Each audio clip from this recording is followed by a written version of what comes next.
Om Vang me manasi pratishthitam mano me vachi pratishthitam aviravirma edhi vedasyama ani stha shrutam me ma prahasihi anena dhitena horatran samdadhami ritam vadishyami satyam vadishyami Tanmamavatu tadvaktaramavatu avatu mam avatu vaktaram avatu vaktaram Om Shanti Shanti Shanti.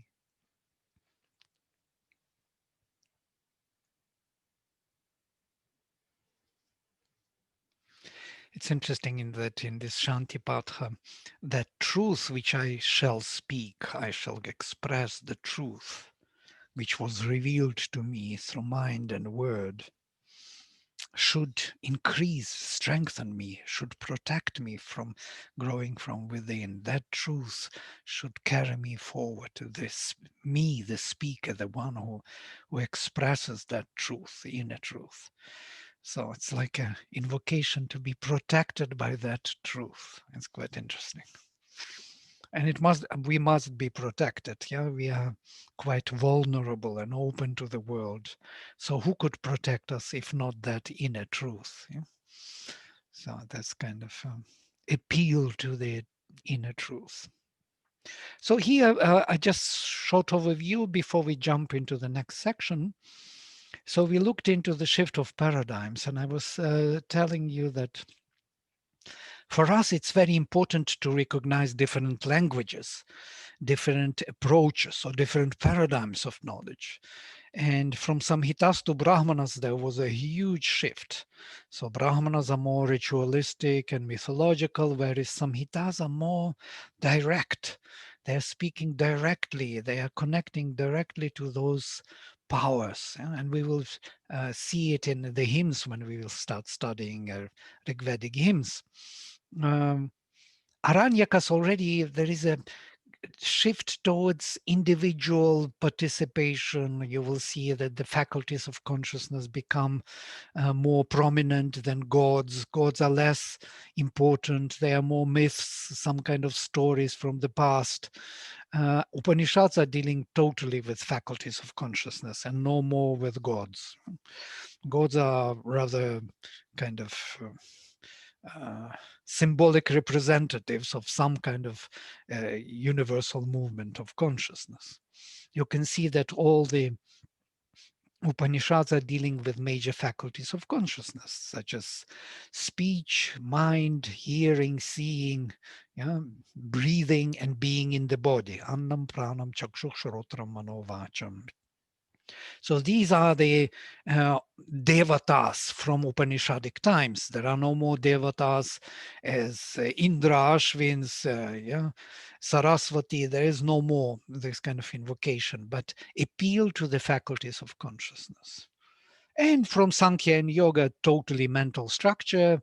If we see scientific approach to knowledge, and then there is a return of Puranas. Why they are called Puranas, ancient ones, most probably because they bring gods back into action.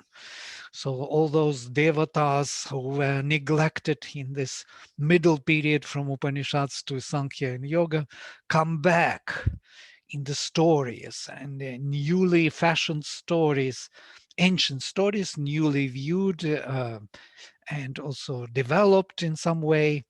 And there are many more details, and they are very appealing to the human mind, which is looking for mythological kind of awareness. And then darshanas. Darshanas are pure, what we know, metaphysical treatises, so to say, um, philosophical systems. So we see the shift towards mental structure more and more, and these Puranas, most probably that's why they are called Puranas, because they are taking that older Brahmanic of Brahmanas view of myths and rituals and put them into a new language suitable for their own age. So we will see this shift. So we started with Vedic paradigm, which is unique. It is unique in every way because there is no appeal to the individual um, liberation or the individual enlightenment. There is an appeal to universal enlightenment and development.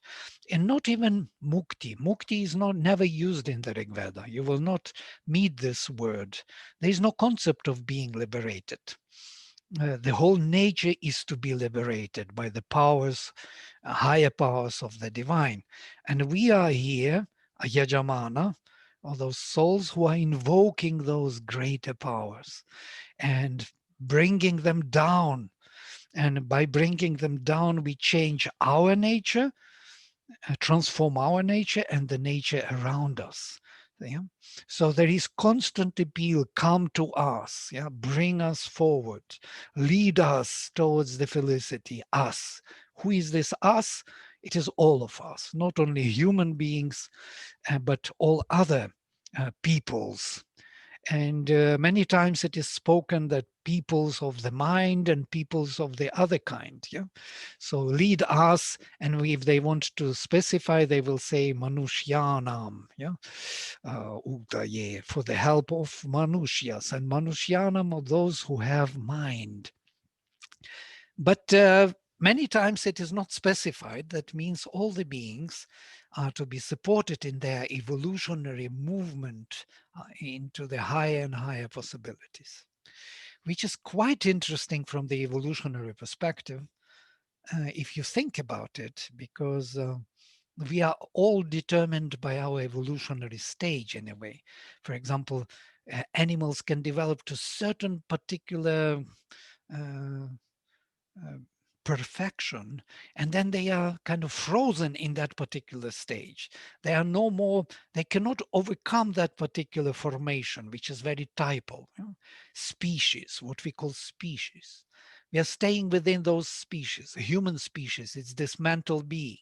Now this mental being wants to overgrow and become supramental, become higher being in consciousness.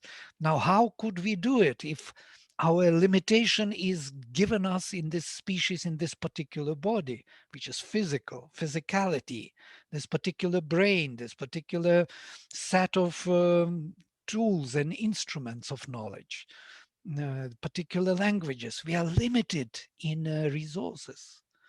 So how to overcome, how to transform these resources to become some other species, how to jump into another level of species? This is a big question.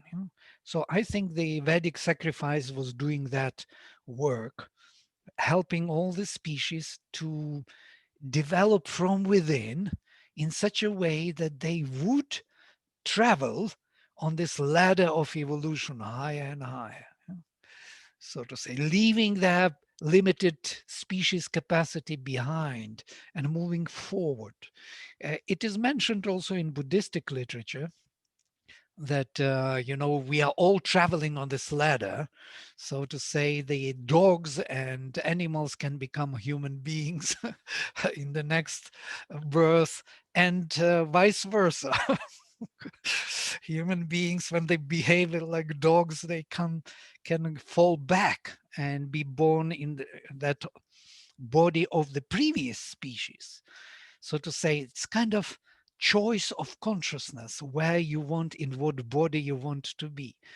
Of course, it's a little bit mythological, but truly speaking, there is some truth behind it, of this developmental paradigm of the growth of consciousness, which Vedas actually address.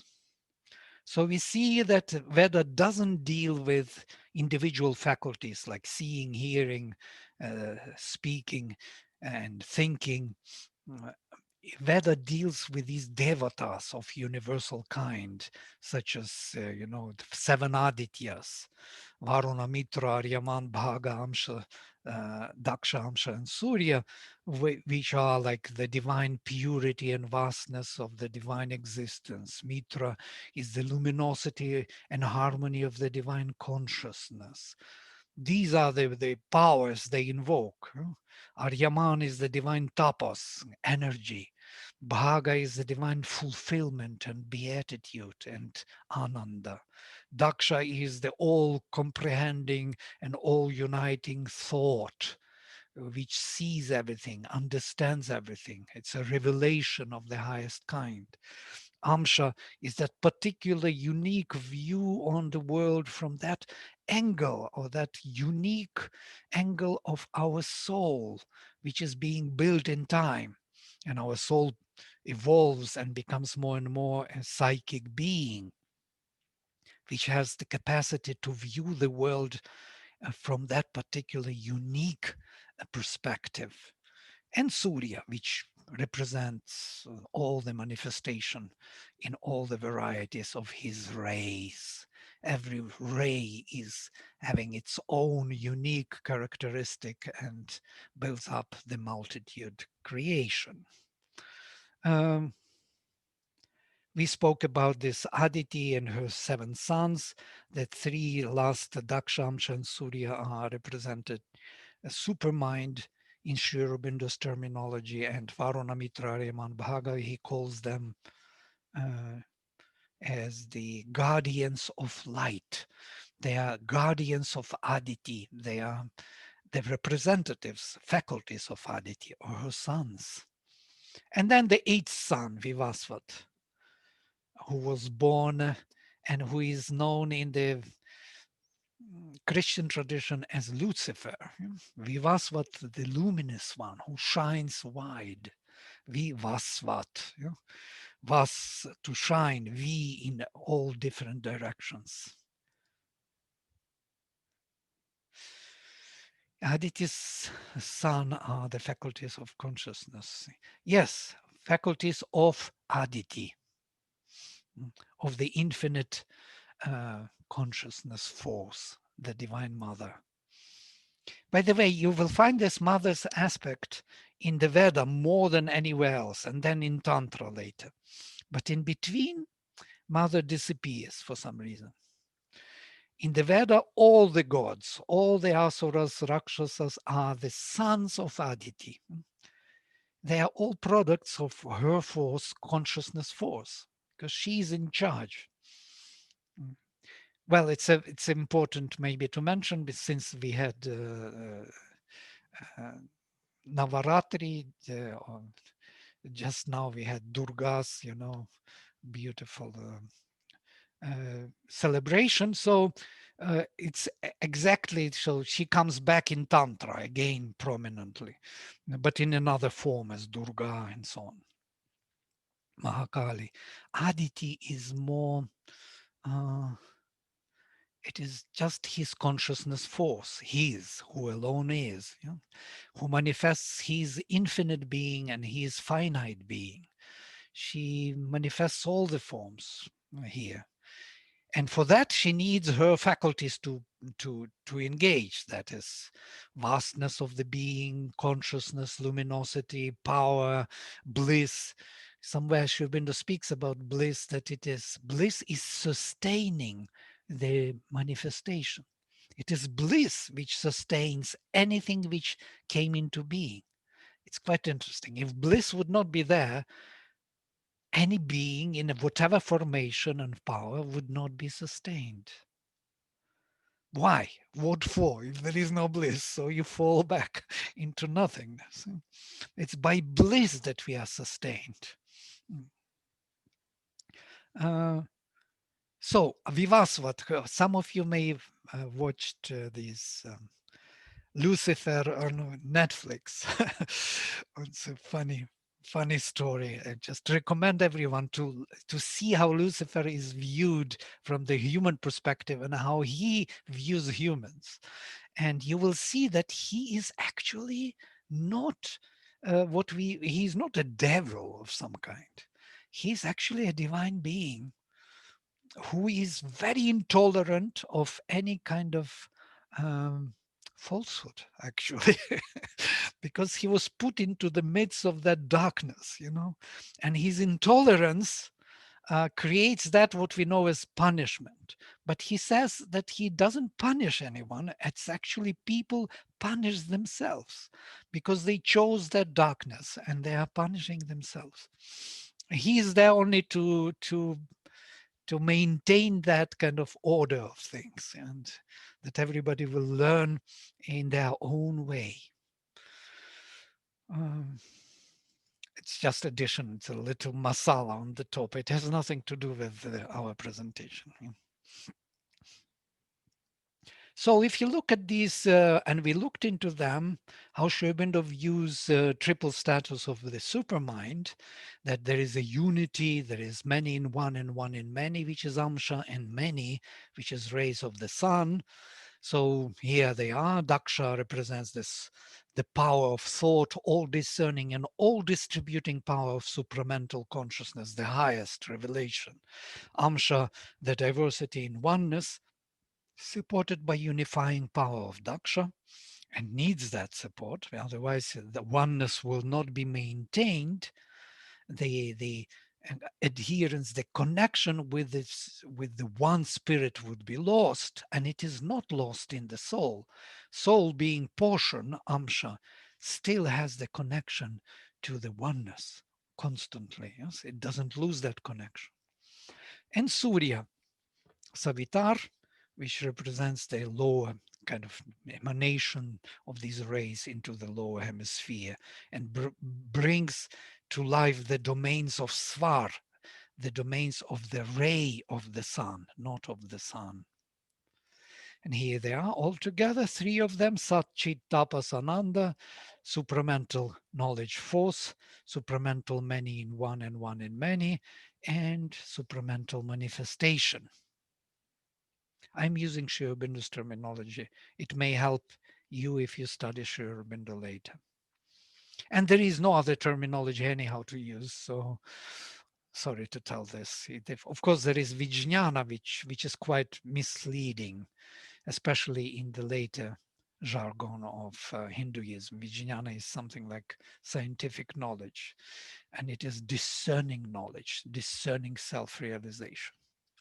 So here we are, Aditi and Diti, two sisters, another myth.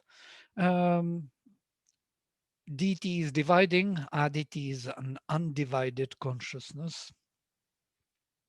And these seven project themselves into divided state. They are pervading from the top of existence to the bottom of existence. And the bottom of existence is inconscient, or the material first appearance of matter. Yeah. So from the bottom to the top of existence is Varuna's realm. That's why in the later language, in Puranas, Varuna becomes the lord of the sea, of the ocean. He has his noose.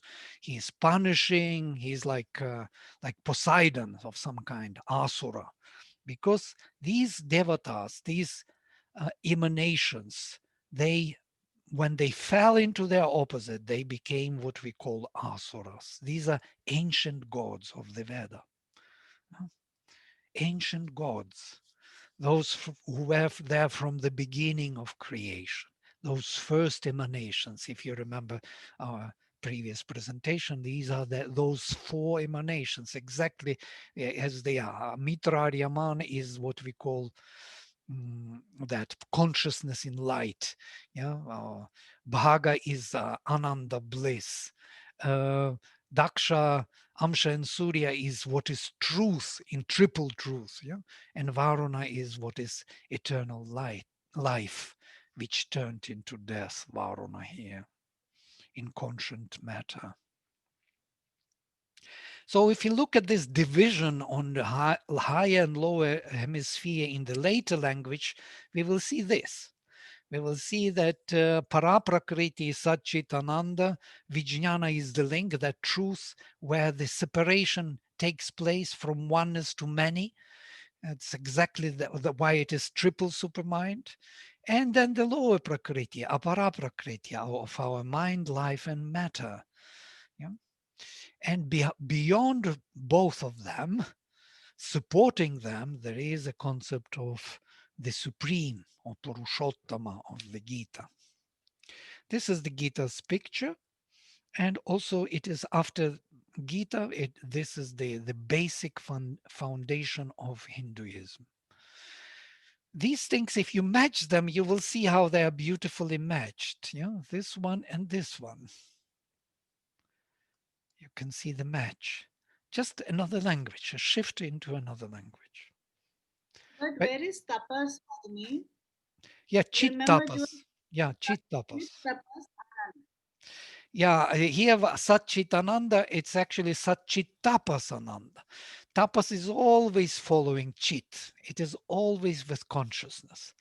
Consciousness and force are one and the same being in the highest. Yeah, that's why maybe it's omitted because of that. Satchitananda, we say, we don't say Satchitapasananda. But sometimes we say Satchitapasananda, Chittapas. Yeah? It's not just chit. It is chit, which is force, consciousness, which is power. And it's interesting from the Vedic perspective that there is no one hymn to Aryaman separately, to power, divine power. There is always, Aryaman is always following Varuna and Mitra, or Mitra at least, never alone. And actually, I was thinking about this. Why is that so? Because there are hymns to Mitra, one hymn to Mitra separately, and there are many hymns to Varuna separately, but never to Aryaman. There are hymns to Bhaga, but Aryaman always goes with Mitra together because Chit Tapas is a one being actually.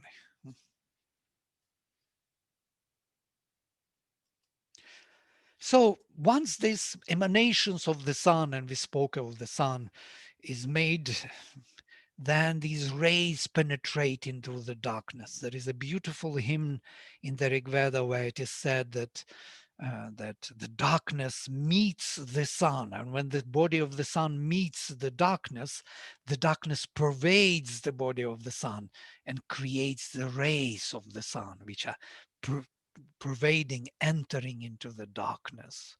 That's how rays were created, and the realm of the rays of the sun, because there is an infinite darkness approaching the body of light.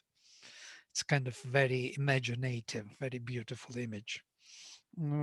So, and from that pervasiveness of the light into the darkness, all the universe is created, all the manifestation is taking place. That's why Ratri is considered to be the place where all the lights were introduced into this dwelling place.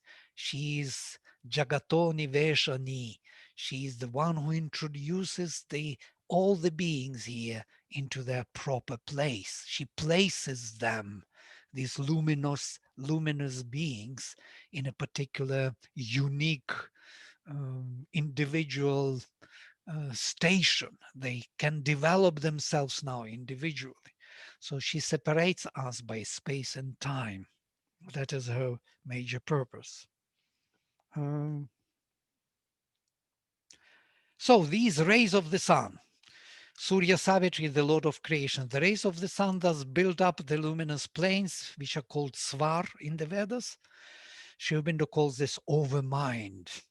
It has three luminous realms, Trirochana, which thus project the three realms of cosmic mind, Tisrodhyavah, three heavens, which thus projects the three realms of vital, pranic realms, which are called Trini Rajamsi, three luminous, again luminous. They are all luminous. Trini Rochanani or Trirochanal, three luminous realms, Tisrodhyavah, from Ruddiv to shine, three shining realms, Trini Rajamsi, three flaming realms, if you will.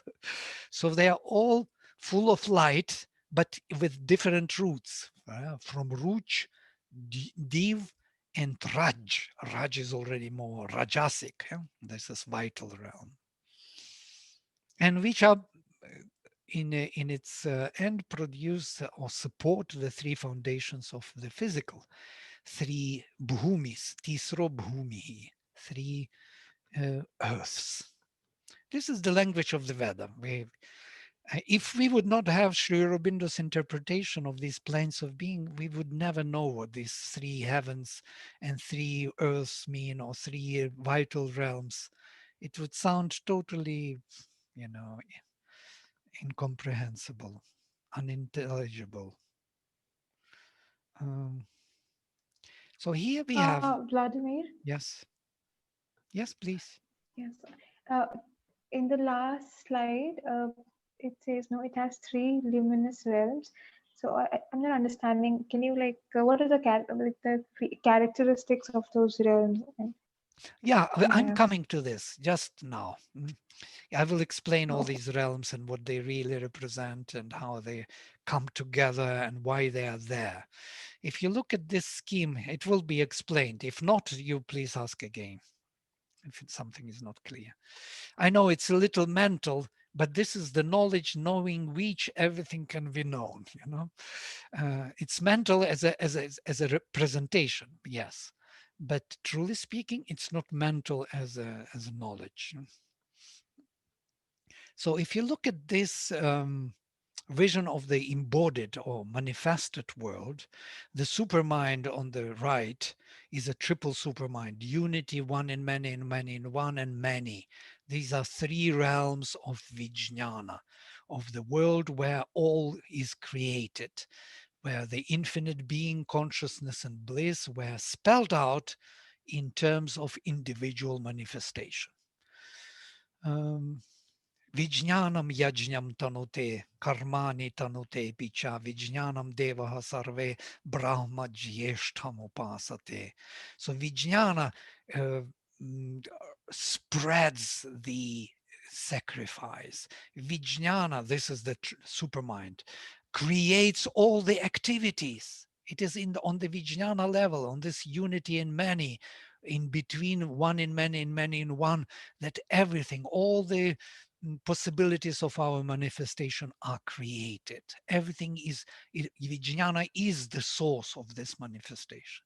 So once that is projected into the darkness, when it meets the darkness and pervades it with its light, it creates the rays of the sun, Trirochana, Svar world, over mind. And Sri Aurobindo speaks of our mind in triple terms: supramental over mind, and intuitive mind or intuition, the lowest of them. And these are three luminous realms, shining realms of the overmind. This is the place where the gods are born, where it is the place of Vishnu, where Vishnu abides. So you will have, um, yes, all the great gods are coming from this realm. They are born into this manifestation. And then this triple supermind projects itself as three heavens. Here they are, Tisro Dyavach.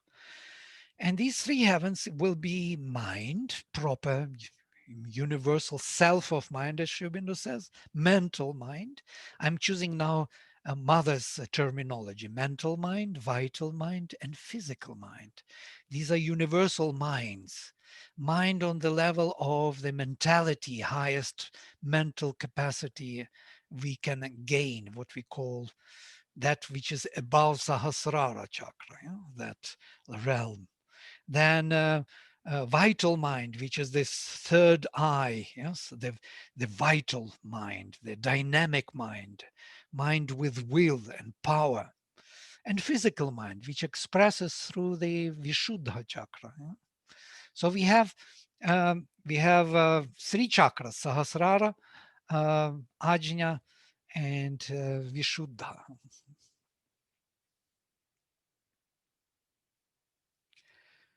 Here they are on the face: crown, third eye, and the word. This is our head. Look at this, how beautiful it is. It fits very well.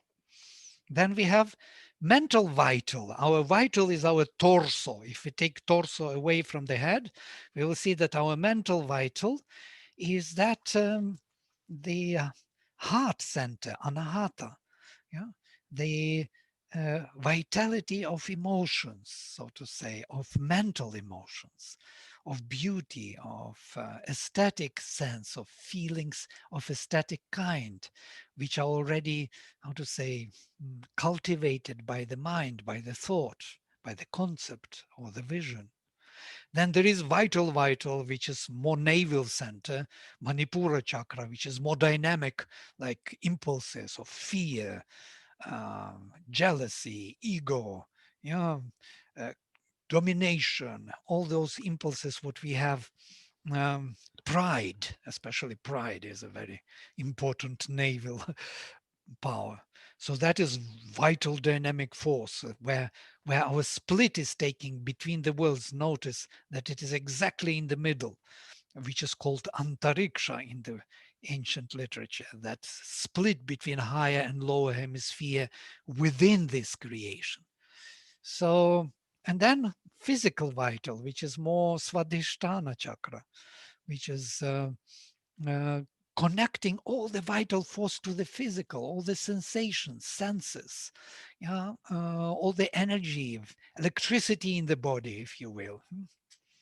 Uh, and then finally, we come to the physical.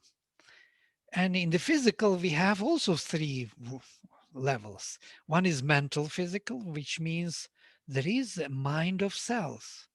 Cells have their own structure, their own concept. That's why certain cells are working in different organs. Yeah, some cells work in liver, some cells work in the heart, in the brain. There are different types of cells because there are different concepts to realize, different functions to fulfill. So this is the mind of the cells. Mother speaks about mind of the cells all the time. Because that was the biggest problem for transformation of the body. So if mind of the cells would accept the transformation, then even organs can transform into the luminous carriers of consciousness. And then vital physical, more to the, so mental physical would be our Muladhara chakra, from where Kundalini rises. But below Muladhara, Mother speaks of two centers more, which are not very well known even in Tantra. They don't speak of them much. And that is on the level of the knees, and that is vital physical, and below our feet, which is proper, pure physical, where there is hardly any consciousness left. We never go there into pure physical. It's when we die, our physical body is taken for the elements, those elements. So you can see immediately these chakras, all nine, 3 times 3 as rishis in the Veda would speak about Navagva rishis, rishis of 9 rays. So Navagva rishis who realized all these levels of consciousness are seeking a higher level. And they want to become Dashagva rishis, rishis of 10 rays. That means they want to break to Svar world. And that's why they call to Indra. Indra is the lord of Svar world who breaks the ceiling from the top and brings the light of the Svar into their consciousness. So they become fulfilled, they become united, they open up to all 12 chakras. There are 12 chakras in us, not 6, not 7, not even 9. But there are chakras above Sahasrara, 3 of them, of intuitive mind, of the overmind, and supramental overmind, before we come to the supermind. This is the knowledge knowing which everything is known. What is the nature of the vital, physical, and physical? Right. These are darker worlds. What is their nature? Um, yeah. Vitality means life. Yeah? There is some life in the physical formation. There is some energy in it. Yeah? Physicality, the most physical part, has an energy, and that is vitality of that physical. it also has some substance.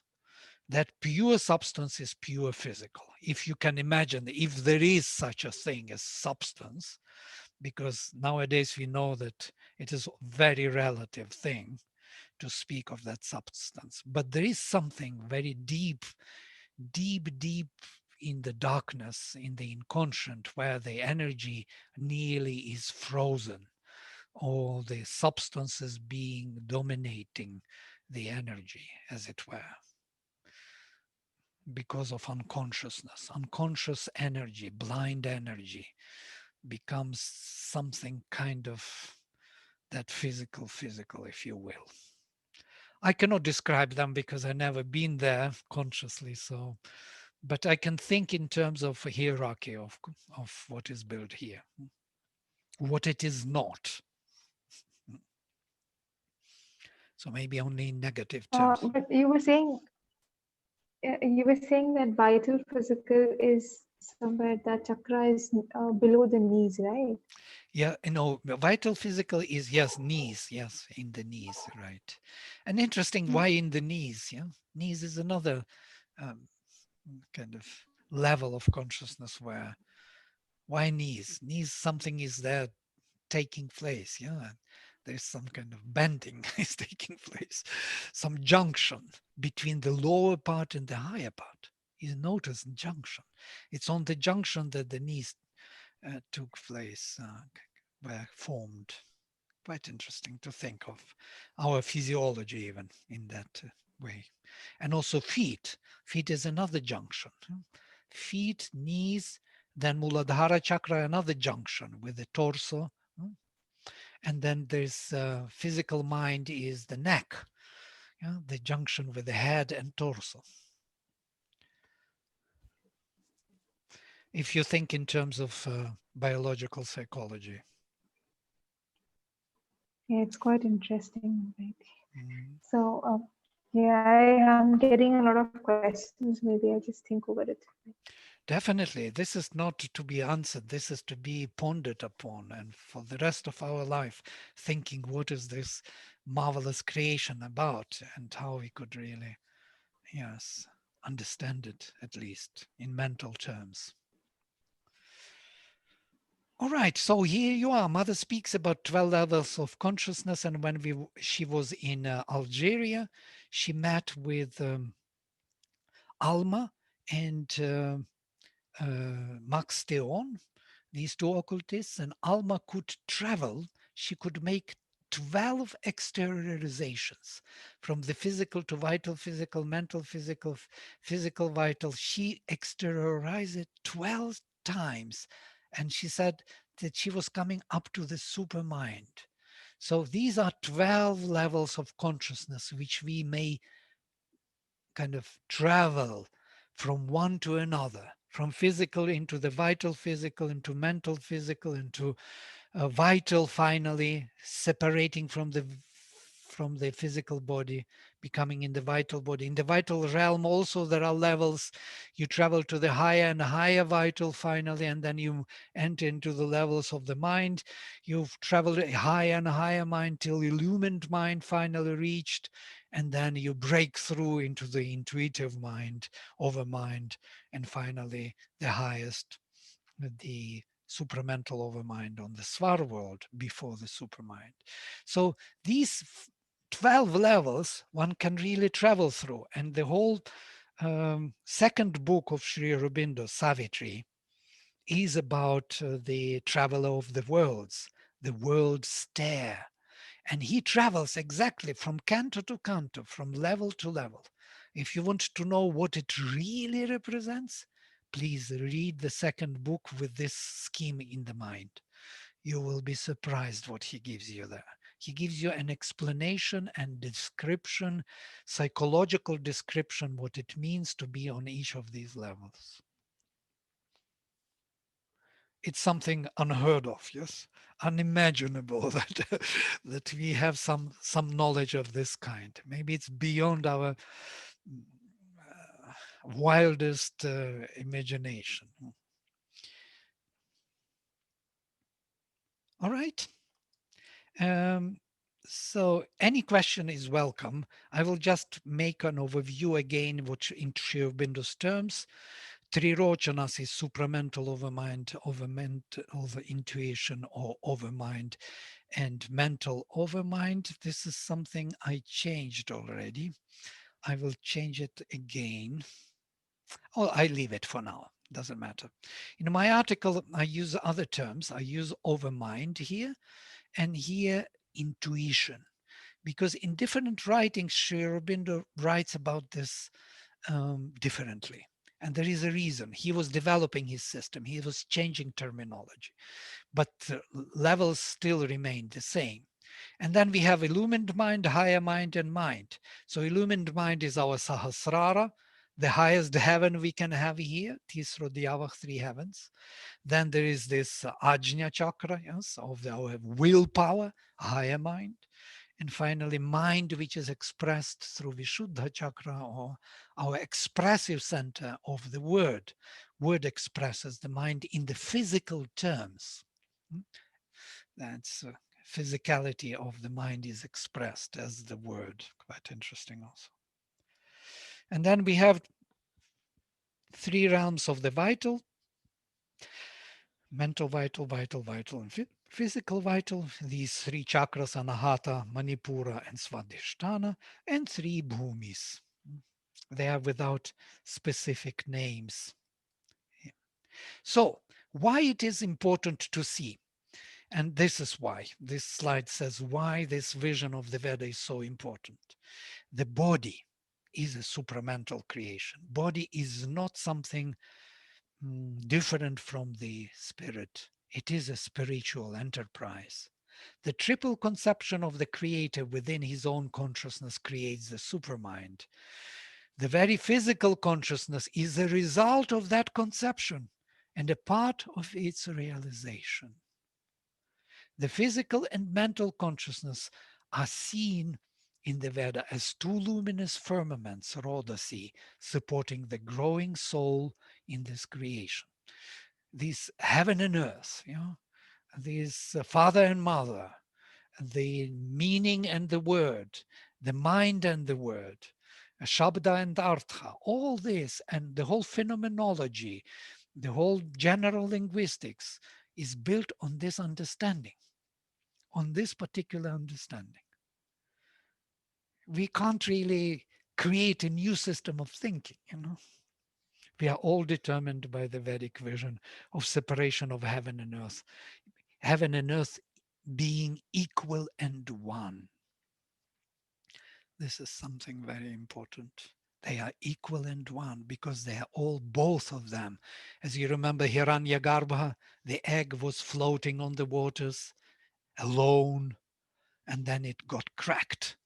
And the lower part became earth, and the higher became heaven, lower silver, higher golden, and in between life came in. But notice that they are of the same origin. They're equal and one. They are created in the supermind. They are not, earth is not of some other origin. It is of the origin of the spirit.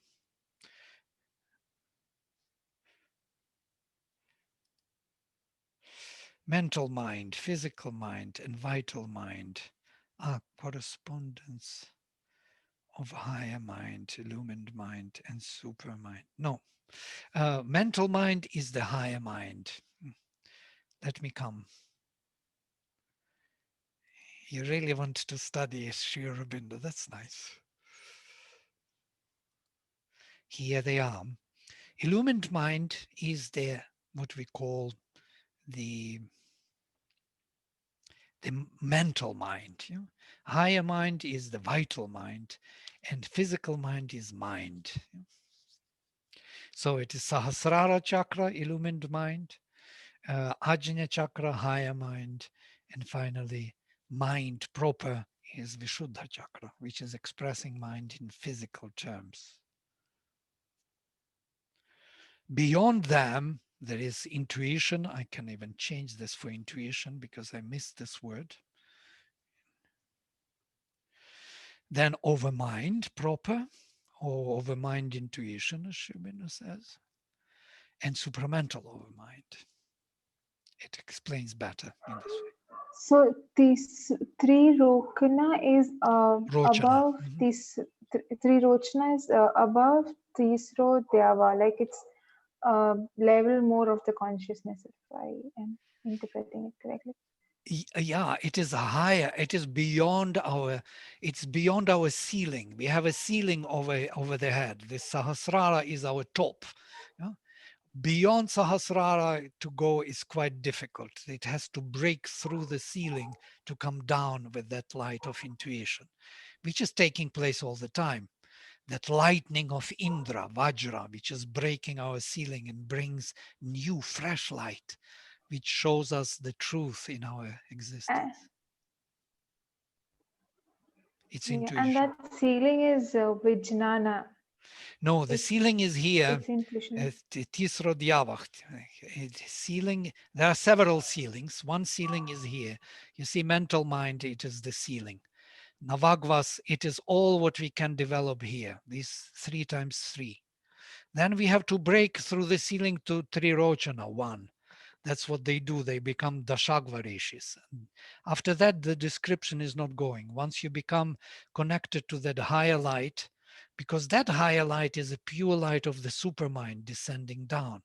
So you have a contact through Swar world with the supermind. Yeah?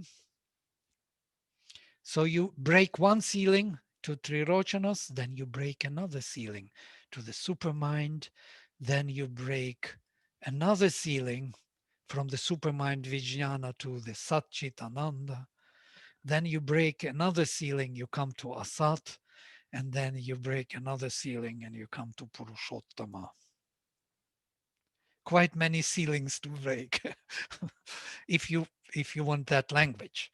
But truly speaking, once you break to Vijnana, everything is there already. There is no more breaking needed because Vijnana represents Satchitananda in creative terms. And Purushottama is there present somehow, holding it. That's why they insisted on the supermind. That supramental manifestation will be the answer to this evolutionary process. Thank you for your questions. It's good. Please clarify everything, whatever you think, whatever doubts you have, because this is something you can make. You can appropriate this knowledge. You can make your own, your leading force in your life to understand the world and yourself.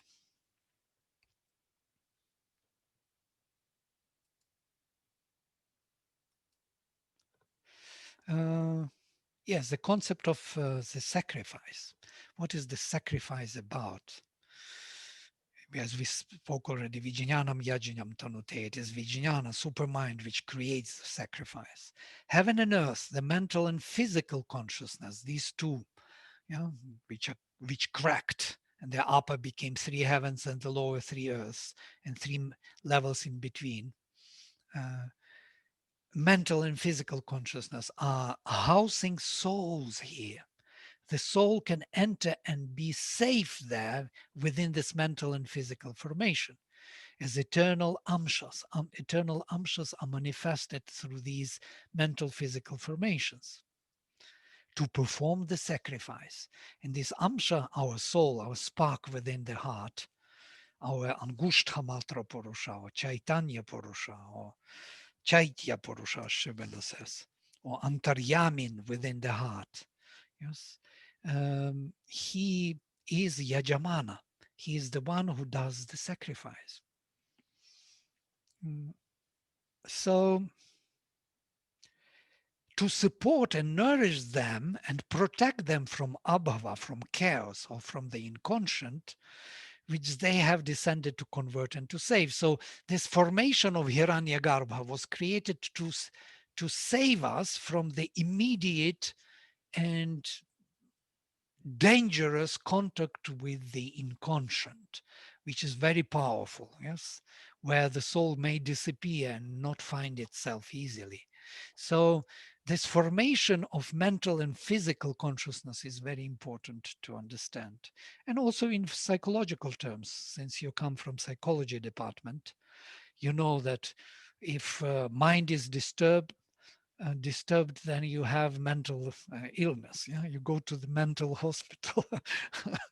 So your mind misrepresents you. Yeah?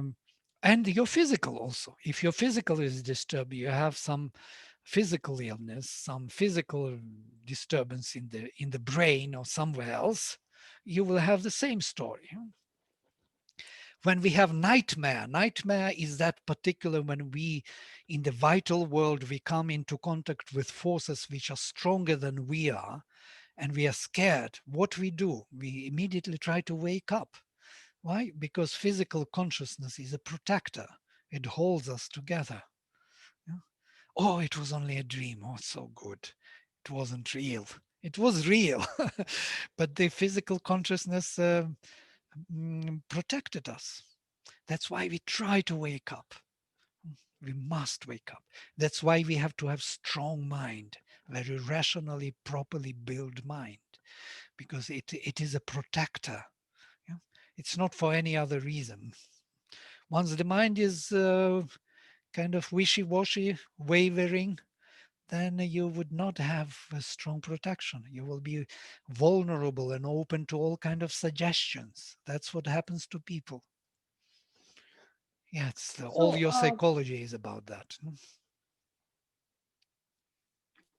if a person does not have a strong mind, and then in the dreams, when a person is getting a nightmare, there is a possibility then that person could be carried away into a consciousness which is not. I mean, I don't know how to explain, but into a darker consciousness. Is it so? Can that happen? Yes, and robbed, especially robbed, maybe not totally, but robbed of its energy, of its force, of its some other elements such as fear may come in. And after such nightmares, you may be afraid for several weeks, and people are afraid to go to sleep because of nightmares, and so on and so forth. So there are many things, many disturbances. Of course, they cannot totally crush us down because we have mind and physical. As long as we are anchored with physical, they cannot really totally take us away. But they will try. They will try to disconnect us from the physical as much as they can. Yeah, I was asking this because a friend of mine has constantly been saying about this weird nightmares wherein he sees figures, and then it takes a lot of time for him to really get back and stop Yeah. staying in that fearful space. Yeah. I will suggest to your friend, if she doesn't mind, if she remembers in the nightmare, in the moment that this is a cure for all cures. To say one phrase, Shri Aurobindo Sharanam Mama. Shri Aurobindo is my protection. Just tell her to remember this before going to sleep. She has to remember this in the dream. And you will see what will happen to all those nightmares. It's kind of interesting. Thank you. They're scared of this force like anything, all those forces of the vital. This is the scope where hypnotherapy also works, right? Say it again. Fundamental where hypnotherapy also works. Yeah, Suggestions to the sleeping mind, the subconscious. yeah. Well, that is a temporarily suggestion and it may help, definitely.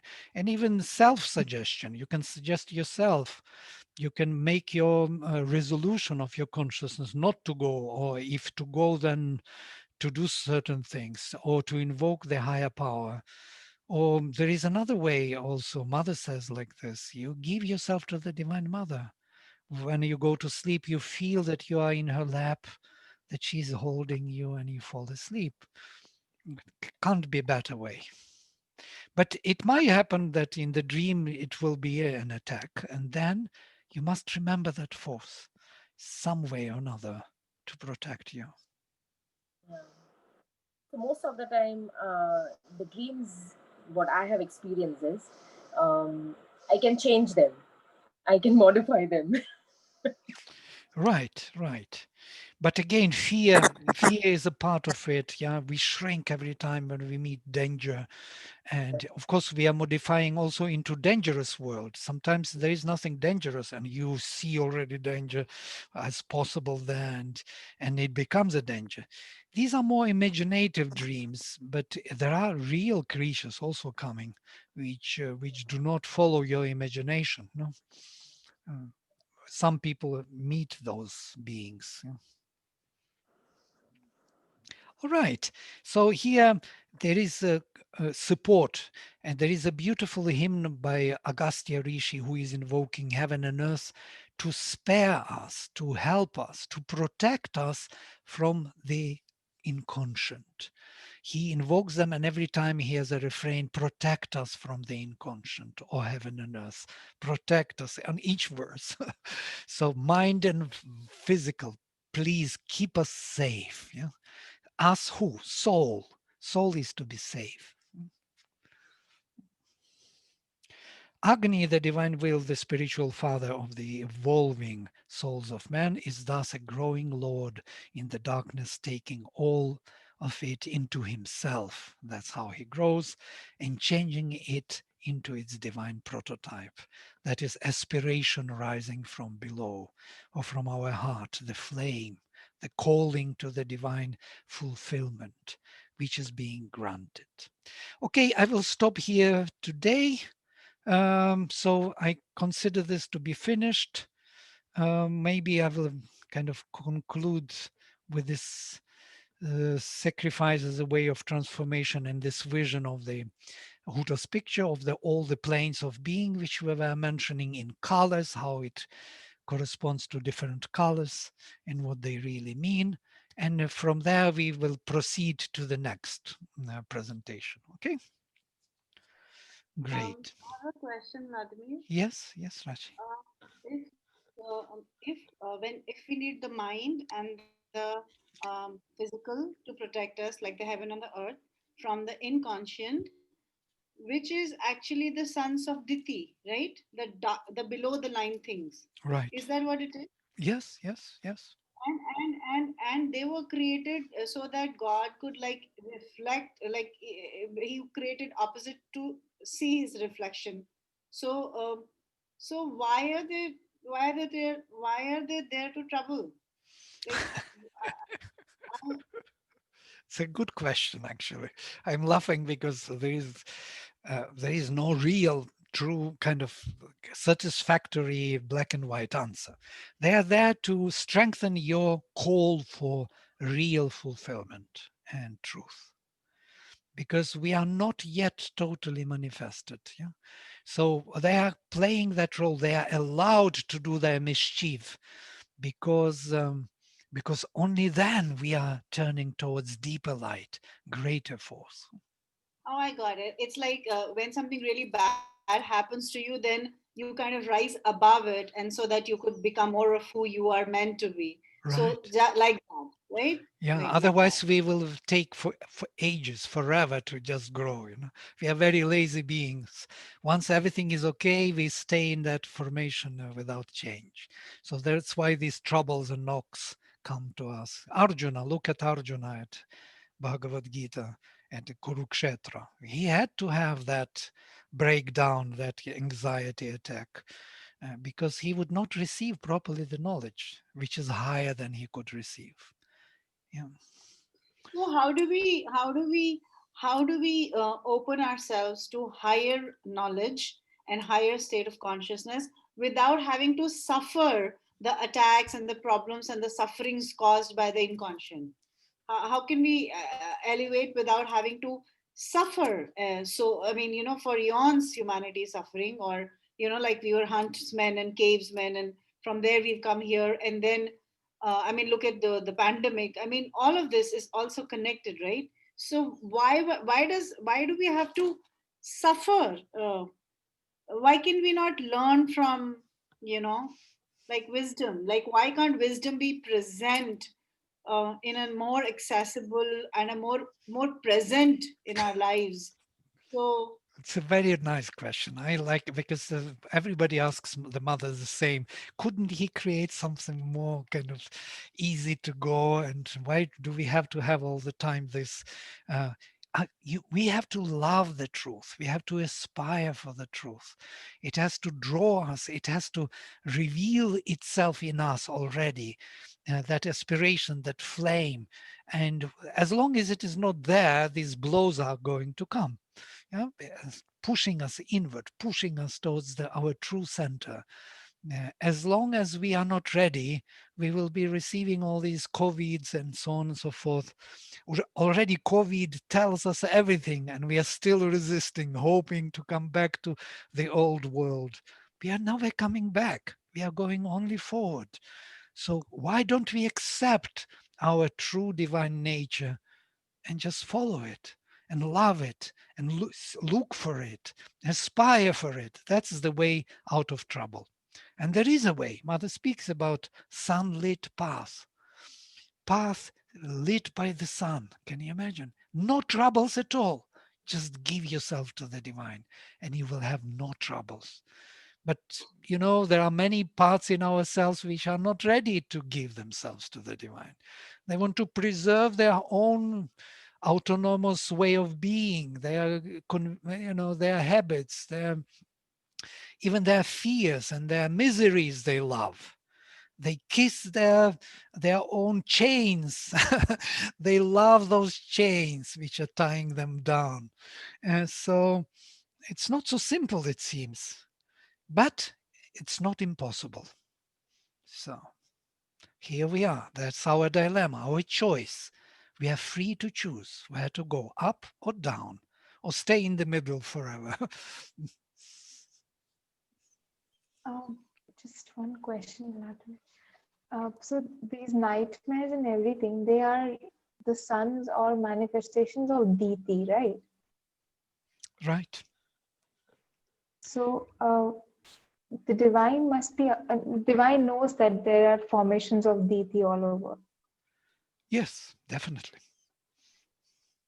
There is no problem with that. Um, Divine is everything. Diti, Aditi, and all the Rakshasas, Asuras, that is the divine also. But in that particular state of consciousness, which is dividing, which is tearing apart, which is not permitting oneness, which is holding difference, yeah, and it is needed for manifestation. It's very functional. It does its work. It's really a well arranged, many faceted creation. It's very cleverly arranged. It's a full orchestra and a full play, Mm. and it can go on forever till there is audience. Right? Right, right. Nice. Okay, When great. you connect it with the real life that we live, then it just doesn't just remain knowledge and wisdom. I mean, it needs to, like, for me, it has to become real, so that's why it's important to Please, have this please, discussion. that's very important, exactly these discussions, because if that is remaining only like a concept, but even as a concept, it's so beautiful, so clear, so systematic. There's nothing in it which is not fitting. If you look at this beautiful arrangement, so it's oneness, many and many, one in many, and it is repeated itself in the mental realm, in the vital. Mental is more unifying, vital is more diversifying, physical is more diverse, already many. And even within the mental mind is more unifying, vital mind is diversifying, and finally physical mind is totally diverse in time and space. So the same on the vital, the same on the physical, more unifying, more diversifying. The same principle is shining through the whole manifestation. So it's, as a concept, it is perfect. It's the Vedic vision of the worlds. Perfect. It And it should does, it should yeah. be like primary school. We should all be Mm. like taught right in the beginning, all of this. Yeah, I mean, I just feel that we've just wasted. I have wasted 30 years of education, of all the science I studied, then all the arts I studied, then all the spirituality I studied. Everything is wasted. I mean, we could have been just taught this right in the beginning. Right. And No? this is the vision. This is the philosophical vision, or vision how the worlds are, what we are made of. And there is also psychological. We could also study the psychological, what it really means in psychological terms. And if we feel these two, we would be really educated. We would know what we are dealing with. It's true, absolutely. I agree with you. Are we going to do the psychological part of the interpretation? Yeah, that's what I was mentioning the Savitri. If you read Savitri, Sri Aurobindo gives you deepest, profound spiritual psychology on each level. What is really happening psychologically? Yeah? How you perceive yourself being on that level, and forces of that kind, what they do to you. And you will recognize them in life because they are very similar. You will know, oh, that was the force. I know what has happened to me. Mm. So after we finish this course, Vladimir, will you teach us Savitri after 10 months, please? Yeah, let us see. Let us go through this. Savitri will come definitely. Savitri will come in this particular view of Vedic, paradigm, because Savitri is built on this vision of the Vedas. All right, 2 years to Now, get. when Yeah, Pritu? I was saying now when we read Savitri, it'll be very different, I think, because Yes, it will be then easier. Yes, you're true, true. By the way, after these presentations, I also had the same feedback when I did this in Gnostic Center of the Vedic vision. They said, now we understand finally Savitri, what we are reading. I mean, mental, where what belongs, why he says what he says. You see, it's not just one big luminous something state. It's just also mind is participating. Mind can distinguish what is going on. That's important. yeah. Otherwise, before like reading Savitri, I mean, I would read and then whatever I sense, whatever I'd feel, and I'd try to draw it. Mm, So that was not really very much on mental level, but on a very, I don't know, very vital and something was happening, but not really mental. right, right. Great. Om. I'm already late, 9 minutes. I'm closing. Om Sarve Bhavantu Sukhinah Sarve Santu Niramayah Sarve Bhadrani Pashyantu Ma Kaschit Dukha Bhag Bhavet Om Shanti Shanti Shanti Shri Guru Bhyo Namaha Hari Om Hari Om.